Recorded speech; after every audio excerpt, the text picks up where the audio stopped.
Hey, today we'll be making the second version of my Toma doge keycap using resin. Okay, so first we'll need to sculpt our keycap. You can do this using clay or you can do it digitally. Here I'm using the app Nomad Sculpt on my iPad. I think Nomad is super convenient and I really like using the Apple Pencil. I would highly recommend checking out the app, especially if you would rather sculpt digitally instead of using clay.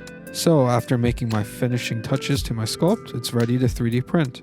I own the Frozen Sonic Mini 8K, and even though I'm a total noob at using it, I managed to make it work most of the time. While we wait for this to print, consider subscribing and liking this video.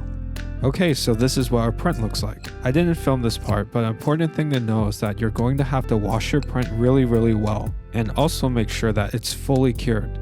I let this print sit out in the sun for a couple days, but here you can see me be a little paranoid and also use a UV flashlight just to make sure I'm not missing any spots. Once everything is fully cured, we need to make our silicone mold. Here I'm putting my 3D print into the no hassle container and then adding a rubber band to make sure that no silicone leaks out. Once that's ready, it's time to pour in the silicone. This time I'm using Moldstar 20T as it cures a lot faster, so it's good for prototyping. I start by drizzling a small amount just to make sure any small details are properly filled in without any air bubbles. Then I'll do a high slow pour of the rest of the silicone.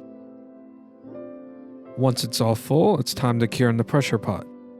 So here it is about 5 hours later and the mold is fully cured. We'll clean it up a little bit and then we'll open it to see what the inside looks like. It looks pretty good. The details look nicely captured and I don't see any signs of air bubbles. Now on to the last step, mixing the resin and pouring it into the mold. I'll start with pouring a small amount and rotating the mold just to make sure all the small details get filled without any air. Any excess air will leave really large gaps in our final product and we really don't want that. Squeezing the mold may also help remove any air.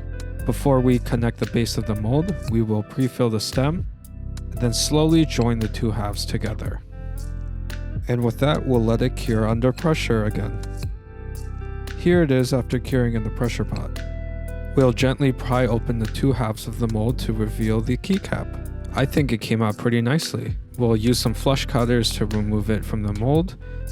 And here's the final test keycap. This serves as a good indicator that there weren't any obvious defects with my 3D print. Now I can attempt to do some multi-shot casting, which essentially means putting multiple colors of resin into my mold, allowing me to get something that looks closer to the final keycap that I'm envisioning. I'll show you that process in a future video, so definitely subscribe if you haven't already.